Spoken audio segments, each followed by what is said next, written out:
Do you want to get out? Is blood still on the hands of one particular West Country town? John!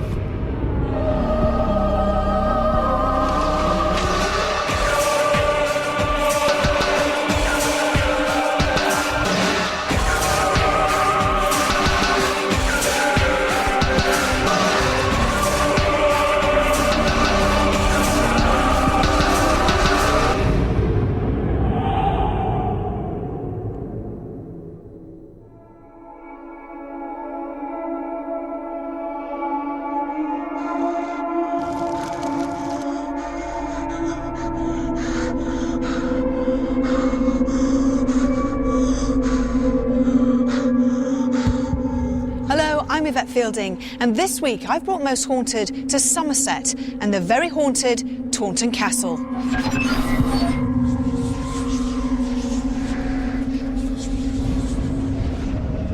Taunton may rightly stand proud as Somerset's county town, but how many skeletons hide in the proverbial cupboard of its 800-year-old castle? The buildings here have certainly endured a varied past. A museum first opened in 1778, before the Victorians used this site to house both a private school and public baths.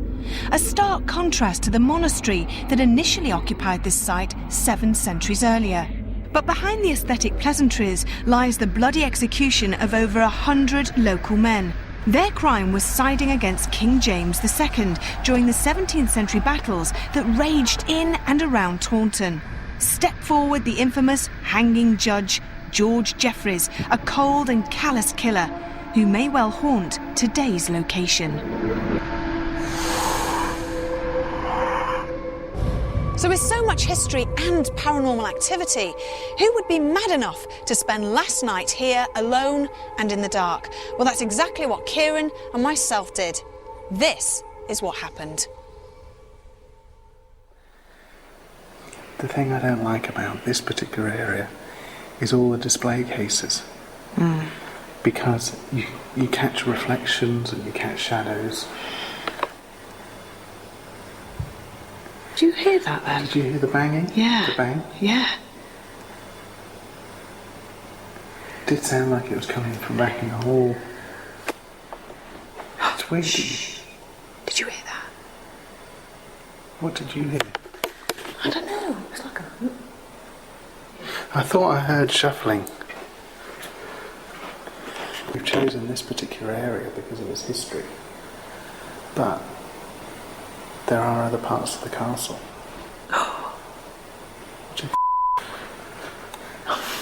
Was that from down there? Yeah, it was.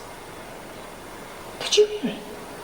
I didn't, because I was talking. It's shuffling again. It's like this one, like this. Well, that's what I heard when we were in the other... Shuffling on the carpet.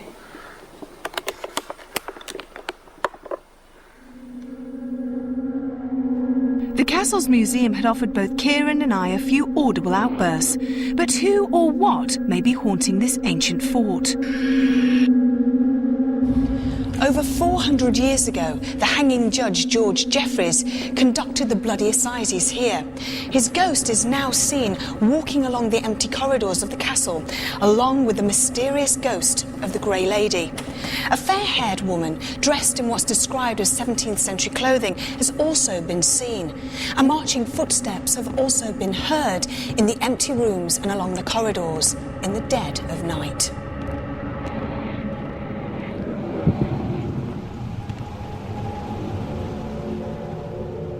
Its main claim to fame has to be the Monmouth Revolution of 1685, when the illegitimate son of King Charles II raised an army of peasants in Somerset and Dorset.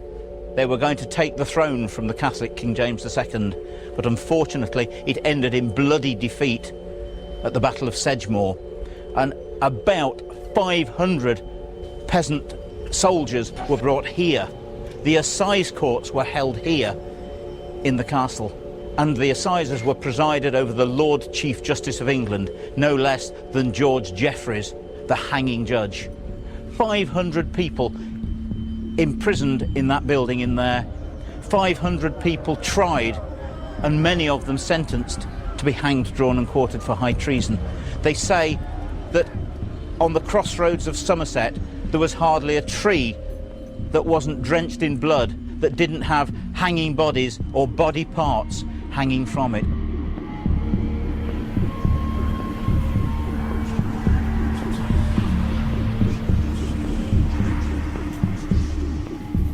This is the Somerset Room. Many of the museum workers refuse to come in here on their own, as that they feel they're being watched by a sinister force.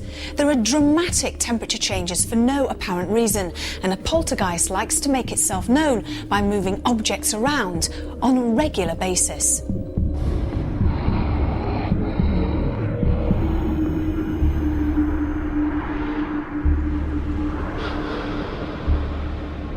One particular instance that I recall a few years ago is when I was actually doing some painting in the Somerset Room on top of a pair of steps, and for some reason or other the whole room went cold, extremely cold, and the hairs went up on the back of my neck, and I had to stop work and come down the stairs just to regain my composure.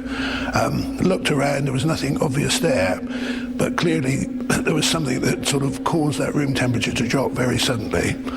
And I'm not a nervous person. In fact, I don't even believe in ghosts, but certainly there are times when I've felt as though I haven't been on my own in the building.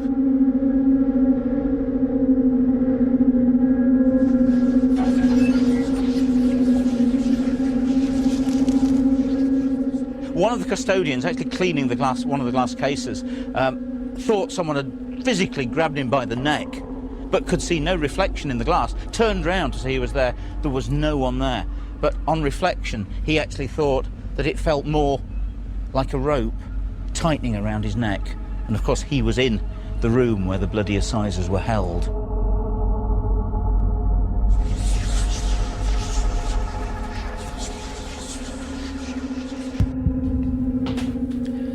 Castle House is said to be the most paranormally active place here. The ghost of a cavalier has been seen on the stairs, and the ghost of a young woman who was made to watch her brother's execution outside is said to roam throughout the building. Some of the staff refuse to come into the bedroom area as they claim it has an oppressive feeling and is always cold. Something else that's reported here is that objects disappear, only to reappear elsewhere.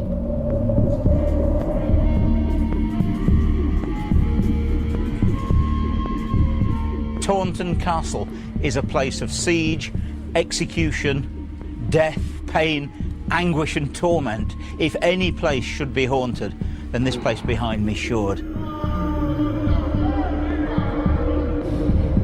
Taunton may have once taken centre stage in mapping out England's history, but will our investigation of this unusual-looking castle prove just as interesting? And having been here with Kieran O'Keefe the night before, what does the parapsychologist expect our other crew members to experience? There's going to be an awful lot of emotional memories here. A lot of people would have suffered. Do you think the mediums are going to pick up on that straight away? Definitely. Their mediums may actually be just more empathic than you or I. You know, throughout the other episodes, that I am very sceptical about what mediums can do. But at the end of the day, there may be emotion in the fabric of the building, and they may just be picking up on that. The other problem is, because there's a lot of visual clues around the location, a lot of visual clues that do point to very negative emotion, we have to be aware that the mediums may consciously or subconsciously pick up on that. The great thing about working with David, though, is that he always preempts anything I'm going to say along those lines and always